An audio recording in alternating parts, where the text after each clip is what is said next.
Assalamualaikum warahmatullahi wabarakatuh.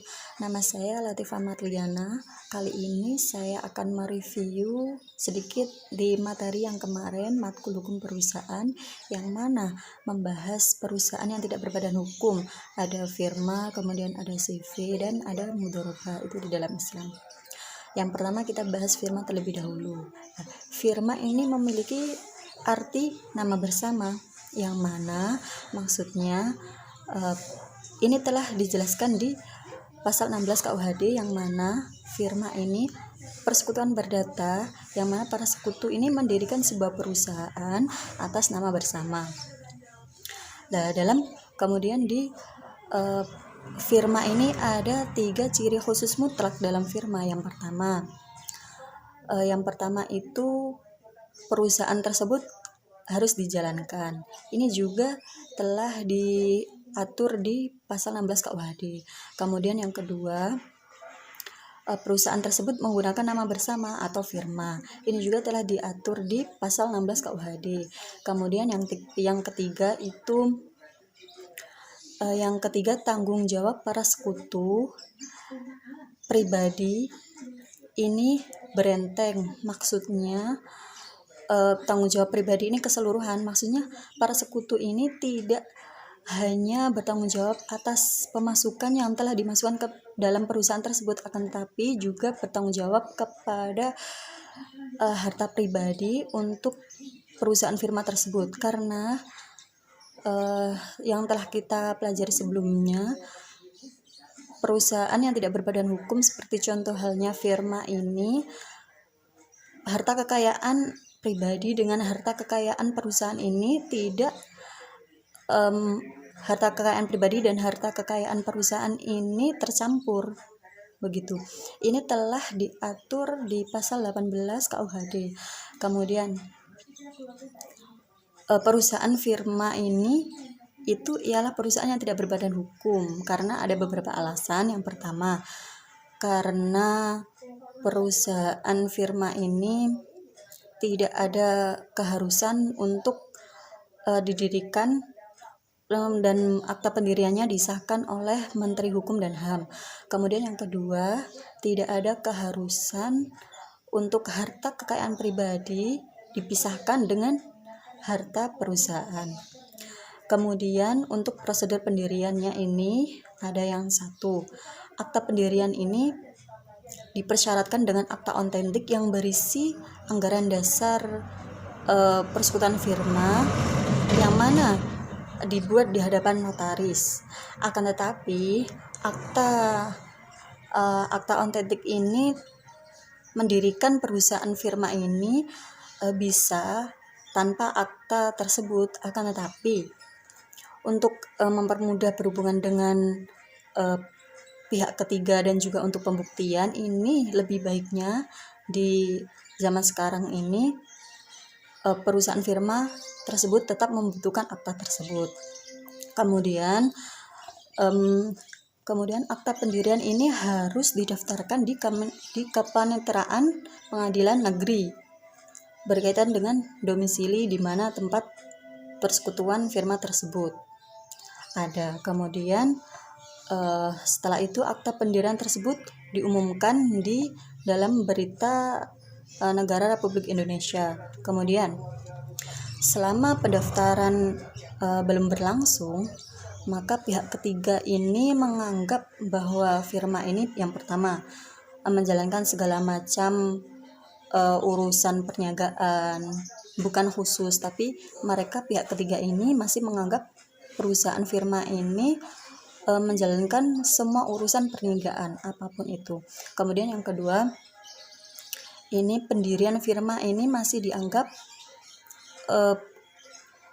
tidak terbatas pendiriannya. Kemudian yang ketiga, tidak ada terkecuali. Sekutu itu tidak ada yang dikecualikan untuk mengadakan hubungan kepada pihak ketiga dan untuk menandatangani surat yang berhubungan dengan firma tersebut. Maka semua sekutu ini di pihak ketiga ini tidak ada terkecuali anggapannya pihak ketiga tersebut. Kemudian lanjut kepada berakhirnya firma. Firma ini bisa berakhir itu itu karena ada beberapa sebab. Nah, firma ini kan sejatinya merupakan persekutuan perdata, maka berakhirnya firma ini sama dengan persekutuan perdata yang mana telah diatur di pasal 1646 sampai 1652 KUH Perdata, yang mana pertama, lampunya waktu persekutuan ini didirikan, itu waktunya telah berakhir. Kemudian yang kedua, ada musnahnya barang atau telah diselesaikannya usaha yang menjadi tugas pokok perusahaan tersebut. Kemudian yang ketiga, itu karena kesepakatan dari beberapa sekutu. Kemudian yang terakhir itu adanya sekutu yang meninggal dunia atau berada di bawah pengampuan atau telah dinyatakan pailit. Nah, lanjut kepada persekutuan komanditer atau biasanya disingkat CV, yang mana di persekutuan komanditer ini ada yang dinamakan sekutu komanditer, yang mana sekutu yang hanya menyerahkan modal yang berupa barang, uang, ataupun tenaga kepada perusahaan persekutuan komanditer. Akan tetapi di sekutu komanditer ini tidak ikut campur kepada dalam pengurusan dan penguasaan di perusahaan persekutuan komanditer, dan di tanggung jawab sekutu komanditer tersebut ini hanya terbatas kepada sejumlah uang yang telah dimasukkan ke dalam sebuah perusahaan tersebut. Nah, sekutu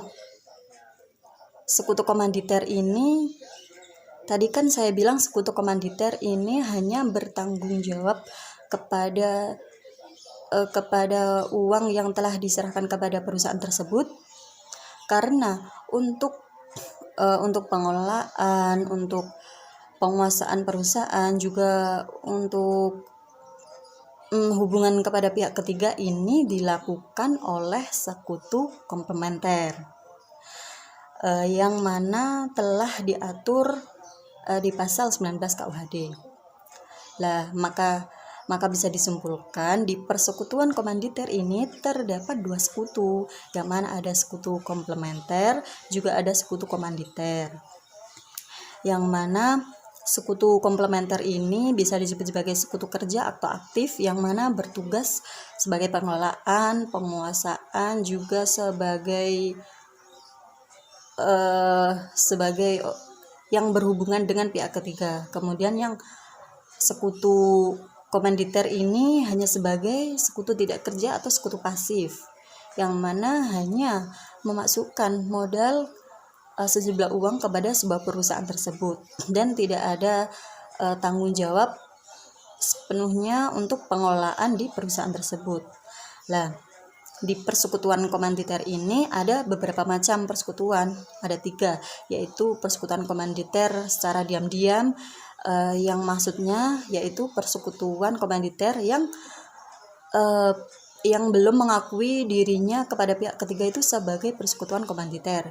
Kemudian ada persekutuan komanditer yang terang-terangan, yaitu maksudnya persekutuan komanditer yang telah mengakui dirinya terhadap pihak ketiga ini menjadi persekutuan komanditer. Kemudian yang ketiga ini ada persekutuan komanditer yang bersaham, yang mana persekutuan ini yang sudah secara terang-terangan menyebut dirinya kepada pihak ketiga ini sebagai persekutuan komanditer, dan juga modalnya ini yang sudah berupa saham-saham. Kemudian prosedur pendirian.